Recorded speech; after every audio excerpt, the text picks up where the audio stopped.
ఇంట్లో కూరగాయలు ఏమీ లేనప్పుడు లేదా వంట త్వరగా అయిపోవాలి అనుకున్నప్పుడు మంచి గ్రేవీతో కమ్మని రుచితో పర్ఫెక్ట్గా చేసుకోవచ్చు ఈ ఎగ్ పులుసు. గుడ్డు పులుసు చేసేటప్పుడు పులుసు చిక్కగా ముక్కకు మసాలా పట్టి బాగా అద్భుతంగా వస్తుంది. నేను చెప్పే టిప్స్ పాటించండి. వీడియో లాస్ట్ వరకు చూడండి ప్రాసెస్ ఏంటో. స్టవ్ ఆన్ చేసుకొని ఒక గిన్నె పెట్టి అందులో అయితే 2 స్పూన్ల ఆయిల్ అయితే వేసుకొని ఆయిల్ మంచిగా వేడయ్యాక జీలకర్ర కూడా మంచిగా ఫ్రై అయ్యాక ఇందులో ఒక స్పూన్ అయితే ఆవాలు వేసి మంచిగా ఫ్రై చేసుకోవాలి. చిటపటలాడినాక ముందుగా కట్ చేసుకున్న 4-5 పచ్చిమిర్చి వేసుకొని ఫ్రై చేసుకోవాలి. మిర్చి కొద్దిగా వేగాక ఇందులో ఒక చిటికెడు అయితే ఇంగువ వేసి ముందుగా కట్ చేసి పెట్టుకున్న ఆనియన్స్ అయితే ఇందులో వేసుకోవాలి. ఆనియన్స్ అయితే ఎక్కువ వేసుకుంటేనే ఎగ్ పులుసు టేస్ట్ చాలా బాగుంటుంది. ఆనియన్స్ వేసి మంచిగా ఒకసారి కలిపేసుకోవాలి. వంట చేసే టైం తక్కువ ఉండి రుచి మాత్రం అద్భుతంగా ఉండాలి అంటే ఈ ఎగ్ పులుసు బెస్ట్ ఆప్షన్. ఇందులోనే అల్లం వెల్లుల్లి పేస్ట్ అయితే వేసి పచ్చి వాసన పోయేంత వరకు మంచిగా ఫ్రై చేసుకోవాలి. ఇందులోనే పసుపు అయితే వేసి మంచిగా ఫ్రై అయితే చేసుకోవాలి. అల్లం వెల్లుల్లి పేస్ట్, పసుపు పచ్చి వాసన పోయేంత వరకు అయితే.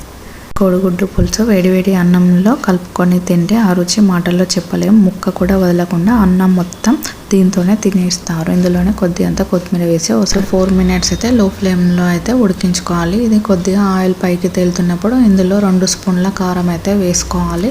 కాబట్టి కారం ఎక్కువ పడుతుంది. ఇందులోనే 1 స్పూన్ అయితే ఉప్పు కూడా వేసుకోవాలి. ఉప్పు కారం అయితే వేసుకొని మంచిగా ఫ్రై అయితే చేసుకోవాలి. పులుసు కాబట్టి కారం ఎక్కువనే పడుతుంది. మంచిగా కలిపేసుకొని అయితే ఒక 2-3 నిమిషాలు అయితే పక్కకైతే పెట్టేసుకోవాలి. ఇక దీనిలో అయితే ఇప్పుడు చింతపండు మంచిగా నానబెట్టుకున్నాం కదా, దాని రసం అయితే ఇందులో అయితే పోసేసుకోవాలి. ఇందులో పులుసు పోసుకున్నప్పుడు అయితే వాటర్ కొన్ని యాడ్ చేయాలి. మరీ ఎక్కువగా యాడ్ చేయొద్దు. అప్పుడే గ్రేవీ అనేది చాలా చిక్కగా వస్తుంది. అలా కూడా ఎగ్గుకు పట్టి ఎగ్ కూడా తింటున్నప్పుడు చాలా టేస్టీగా ఉంటుంది. ఇలా మసులుతున్నప్పుడు కొద్దిగా ఇందులో అయితే 1 స్పూన్ జీలకర్ర మెంతుల పొడి అయితే వేసుకోవాలి. ఇందులోనే 2 స్పూన్ల ధనియాల పొడి అయితే వేసుకొని మంచిగా కలిపేసుకోవాలి. పులుసులు చేస్తున్నప్పుడు ఎప్పుడైనా జీలకర్ర మెంతుల పొడి అయితే ఖచ్చితంగా వేసుకోవాల్సిందే. పొడి వేసుకోవడం వల్ల పులుసుకి టేస్ట్ అనేది చాలా బాగుంటుంది. ఇలా మసులు పెట్టుకోవాలి. ఒక 5 మినిట్స్ అయితే ఇందులోనే కరివేపాకు అయితే వేసుకోవాలి. మసులుతున్నప్పుడు ఒకసారి అయితే కలిపేసుకోవాలి. నేనైతే లో ఫ్లేమ్లో అయితే ఇలా మరిగించుకోవాలి. మంచిగా దగ్గరికి పడే వరకు పులుసు అయితే.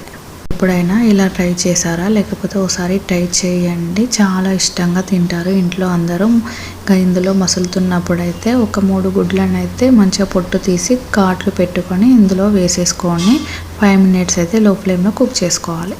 ఛానల్ ఫస్ట్ టైం చూస్తున్నట్లయితే ప్లీజ్ సబ్స్క్రైబ్ చేసుకోండి, లైక్ చేయండి, షేర్ చేయండి. మరిన్ని వంటల కోసం లిస్కా కిచెన్ని సబ్స్క్రైబ్ చేసుకోండి. 5 మినిట్స్ తర్వాత ఇందులో గరం మసాలా వేసుకొని కలిపేసుకోవాలి. ఇంట్లో కూరగాయలు ఏమీ లేనప్పుడు వంట త్వరగా అయిపోవాలి అన్నప్పుడు ఈ రెసిపీ ట్రై చేయండి. ఫైనల్గా కొత్తిమీర అయితే వేసుకొని స్టవ్ అయితే ఆఫ్ చేసుకోవడమే.